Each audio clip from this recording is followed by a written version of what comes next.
A crackling fire, glowing a reddish gold in an old-fashioned hearth, the sparks and smoke lazily drifting upward.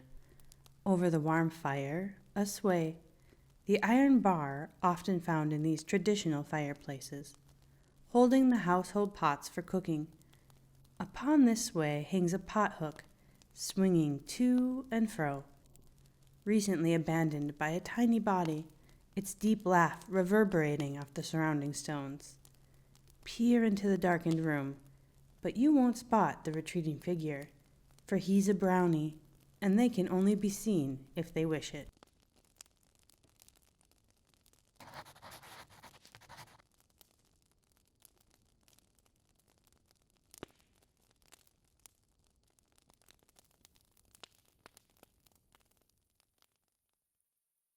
This time-lapse is inspired by the very special brownie, or rather, a Scottish version of the brownie called the Waggathawa.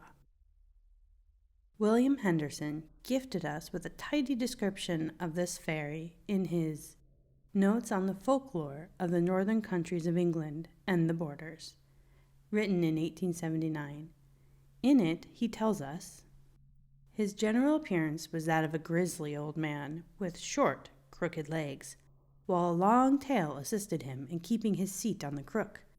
Sometimes he appeared in a grey mantle with the remains of an old pernie cap, or nightcap, on his head, drawn down over that side of the face which was troubled with toothache, a constant grievance of his, but he commonly wore a red coat and blue breeches, both garments being made of family wool. The most cheerful of the brownies, his favorite place was swinging away on an empty pot hook. If it were to be seen swinging afore a pot were put in place, you could be sure that it had recently been abandoned. If there were no pot hook available, it was possible to run afoul of this usually well-dispositioned fairy. A horseshoe could provide a nice swing in place of a pot hook if one were not readily available. For certainly, something was better than nothing. It never does to get on the bad side of a brownie.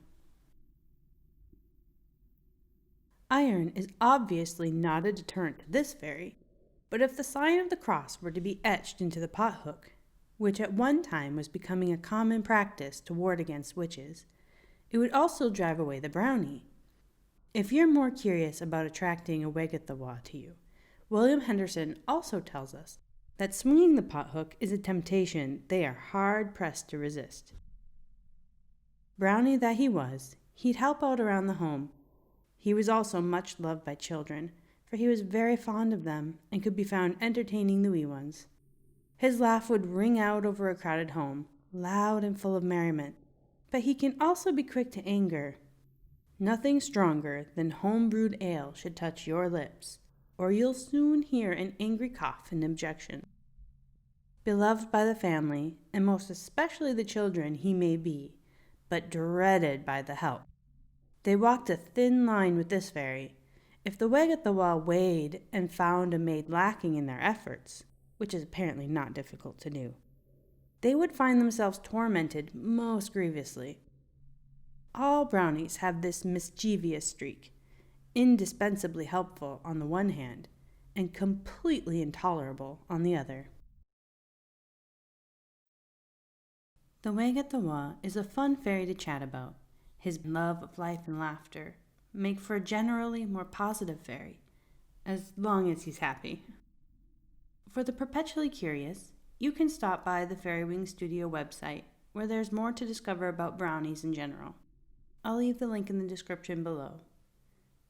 Thank you for watching, and take care.